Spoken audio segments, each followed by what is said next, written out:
pergerakan pohon itu sudah tampak nyata.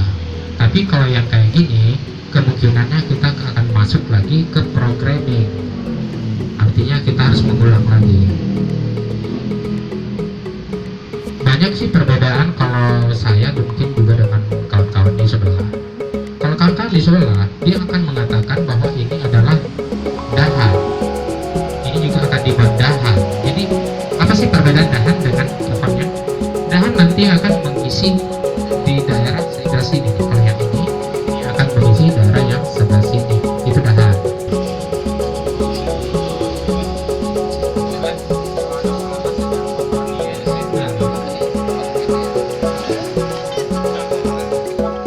Tapi sudah lama nih Pak ya, karena kita sudah tahunan.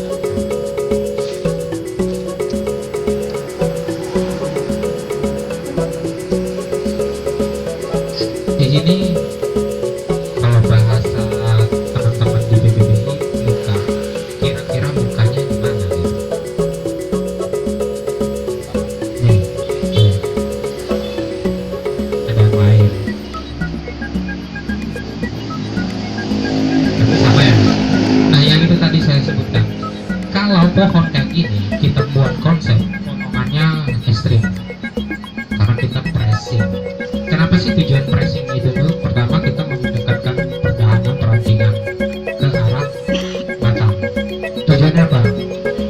Pohon semakin pendek dahannya, pohon akan semakin terlihat besar. Itu. Semakin sedikit dahannya di bagian bawah, saya bilang tadi, pohon itu harus bisa bercerita tentang dirinya sendiri, dan juga sebenarnya kita bisa mengaplikasikan rasa kita ke dalam pohon. Nah kita ikutin itu. Jadi pohon yang dinamis akan lebih terasa, ada rasa yang ditimbulkan dari si pohon daripada pohon yang statis, diam. Pohon statis diam apa? Yaitu keseimbangan betul-betul segitiga.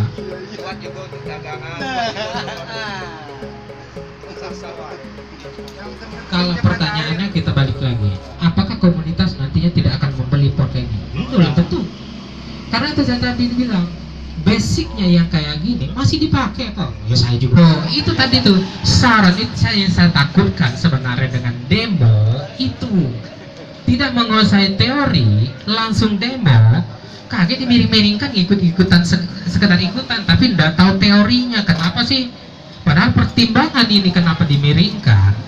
Pertama tadi itu Kalimantan, Chelsea, ya ada beberapa tuh. Nah itu kecuali Kalimantan ya, Kalimantan tuh bisa daunnya sangat mengecil, bisa jadi tajuk daun. Ini kan keadaan pohon miring, jadi kalau untuk akar ataukah perlu diperhatikan posisinya atau gimana, atau bebas, atau kalau kita mengarah ke alam kan kemungkinan kan kalau pohon keadaan miring kan di depan mungkin ada akar yang menopang gitu. Nah, ataukah teori itu benar adanya atau memang enggak gitu? Nah ini benar nih pertanyaannya nih. Pohon, apakah akar harus ada di depan sini? Karena kalau tadi ini seumpamanya pohon ini sudah lama ditanam, akarnya misalnya napak bentuknya, dia kan bentukannya kan kayak gini nih jadinya nih. Ya. Yang di depan sudah terisi dah kalau kayak gini bentuknya. Ada kan akar depan? Yang di belakang kan kemungkinan tidak ada. Nah, mengakalin akar itu bisa kita buat kontur sebenarnya. Tapi ingat, perhatikan, karena ini saya tadi kan dengar ini cangkokan, kemungkinan akar masih bisa diolah, masih bisa diturunkan di bagian belakang. Tapi pun kalau tidak, kita bisa main kontur. Oke, saya coba buat ini ya.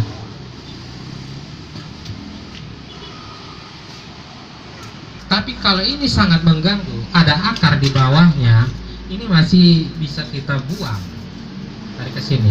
Nah, pada posisi kayak gini, kalau kita buat di potnya kayak gini, masih dapat.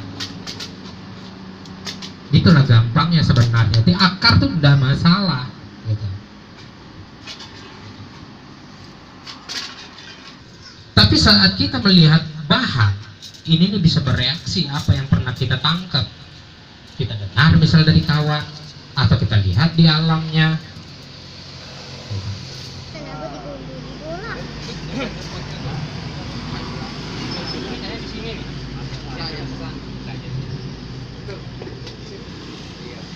Tung. Itu tadi. Coba cari di alam yang bentukannya kayak gini nih. Gak akan sanggup.